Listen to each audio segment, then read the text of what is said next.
வணக்கம் நேர்களே, நேயர்கள் அனைவருக்கும் பொங்கல் திருநாள் நல்வாழ்த்துக்கள். இந்த பொங்கல் வியாழக்கிழமை அன்று வருகிறது. தமிழர் திருநாளாம் பொங்கல் வெகு விமர்சையாக எல்லா இடத்திலும் கொண்டாடப்படுகிறது.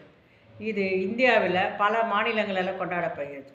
அதுக்கு மகர சங்கராந்தி அப்படின்ற ஒரு பெயர். இது என்னன்னா, சூரியன் மகர லக்னத்துக்குள்ளே நுழைஞ்சு பிரவேசிக்கிற அன்றைக்கு தான் நம்ம பொங்கல் அப்படி மகர சங்கராந்தின்னு சொல்கிறோம். நம்ம பொங்கல்னு கூப்பிட்றோம்.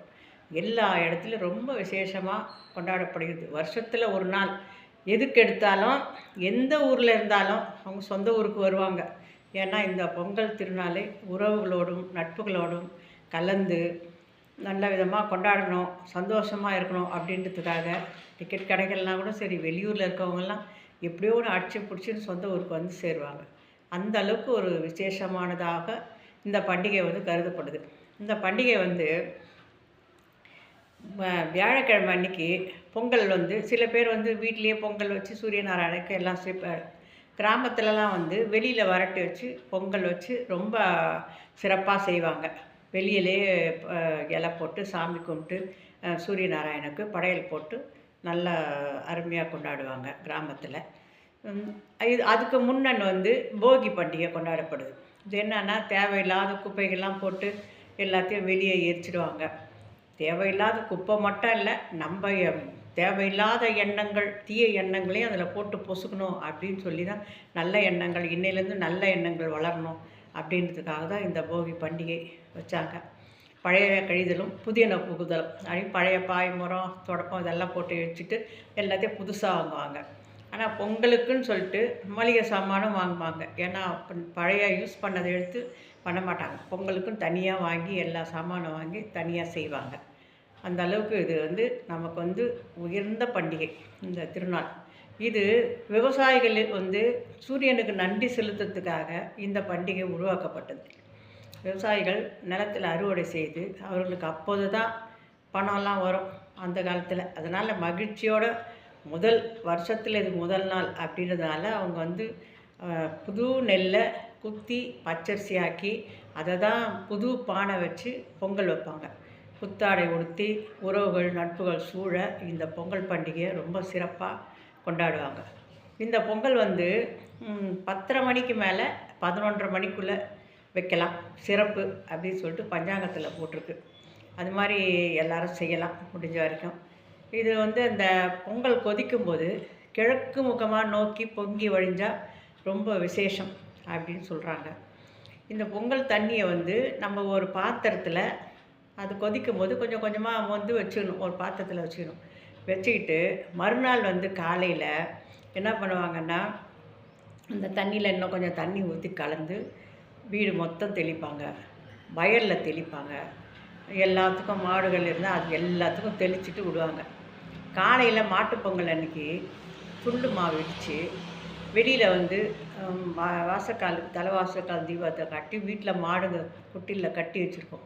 அதாவது பால் கறக்கிற மாடு, ஏர் உழற மாடு, கன்றுக்குட்டிங்க இதுங்க எல்லாத்துக்கும் தீபார்த்தனை காட்டிட்டு அதை 4 பேர் கொடுத்துருவாங்க. அதுக்கப்புறம் என்ன பண்ணுவாங்க, இந்த மாடுங்களுக்கெல்லாம் எல்லாத்தையும் கூட்டின்னு போய் எல்லாத்தையும் குளிப்பாட்டி அதுக்கு மஞ்சள் குங்குமம் போட்டு வச்சு கழுத்துக்கு மாயிலை தோரணம் மாலைகள், கொம்புக்கு வர்ணம் அடிப்பாங்க, இப்போ பலூன் கட்டுவாங்க. இப்படிலாம் கட்டி அதை அழகாக நல்லா சிங்காரித்து அன்றைக்கும் ஒரு 2 பொங்கல் வச்சு அதுக்கும் ஒரு பொங்கல், ஒரு ஜல்லடையில் பொங்கல் பதார்த்தம் வாழைப்பழத்தில் எல்லாம் வச்சு அந்த மாடுங்களுக்கும் நம்ம வழிபாடு நடத்துவாங்க.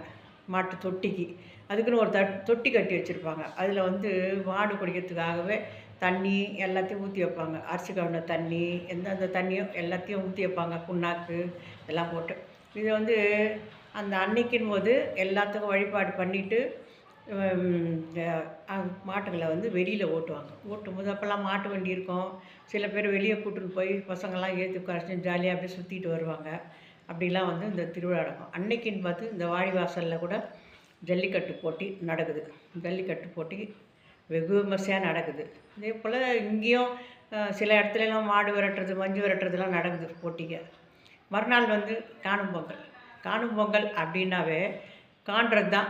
அதாவது உறவுகள் எல்லாம் ஒவ்வொருத்தர் வீட்டுக்கு போய் அதனுடைய அன்பை பரிமாற்றம் செய்துக்கின்னு எல்லாம் கூடி குழவி ஒரு திருவிழா நடக்கும். ஒவ்வொரு ஊரில் திருவிழா நடக்கும். ஒவ்வொரு வீட்டில் கிரிக்கெட் அந்த போட்டி, இந்த மாதிரி கோழி சண்டை, இந்த மாதிரிலாம் பெரிய திருவிழாலாம் எல்லாமே வரும். இதெல்லாம் போய் பார்த்து எல்லாத்தையும் ஒரு சுற்றிக்கின்னு எல்லா உறவுகளோடு கூடி மகிழ்ந்து எங்கெங்கேயோ ஒரு இடத்துக்கு போய் பார்த்துட்டு வந்து இந்த நாளை சிறப்பாக கொண்டாடுவாங்க. இதுதான் இந்த 3 நாள் பொங்கலுக்கு வந்து ரொம்ப விசேஷமாக கொண்டாடுற நாள். இந்த நாளில் தை பிறந்தாச்சுன்னாவே வழி பிறந்துடும்னு சொல்லுவாங்க. எல்லாமே ஒரு ஏதாச்சும் ஒரு நல்ல காரியம் நடக்கணும்னா நிறுத்தி வைப்பாங்க. மார்கழியில் வரும், இப்போ ஒரு பொண்ணு இருக்குது பார்க்குறியா அப்படின்னும், இருப்பா தை முடிட்டோம் இப்போ வேண்டாம். ஏன்னா மார்கழி மாதம்ன்றது பீடை மாதம்னுவாங்க. அந்த மாதத்தில் எந்த ஒரு நல்ல காரியத்தையும் தொடங்கவும் மாட்டாங்க, செய்யவும் மாட்டாங்க. அது இறைவனுக்குரிய மாதம் தான். அதனால் இந்த தை பிறந்த உடனே யார் யார் கல்யாணம் ஆகலையோ எது தை பிறக்கட்டம்பா பை தூக்கிடலாம் கல்யாண பைய அப்படின்னு சொல்லிட்டு பொண்ணு தேட வர எல்லாத்துக்கும் தை மாதம் ஆரம்பம். தை மாதம்தான் வந்து வருஷத்திலோட ஆரம்பமே தை மாதம்தான். தையில் தான் எல்லாமே ஆரம்பித்தா ஜெயமாக முடியும் அப்படின்ட்டு ஒரு நம்பிக்கை நம்ம இதில் இருந்துட்டு வருது. அதனால் இந்த பொங்கலை எல்லாரும் நல்லபடியாக சீரும் சிறப்பமாக சந்தோஷமாக உறவுகளோடும் நட்புகளோடும் நல்லபடியாக கொண்டாடி மகிழ்ந்து நாமும் மகிழ்ந்து சந்தோஷமாக இருப்போம். வாழ்க வளமுடன். வாழ்த்துக்கள். பொங்கல் நல்வாழ்த்துக்கள்.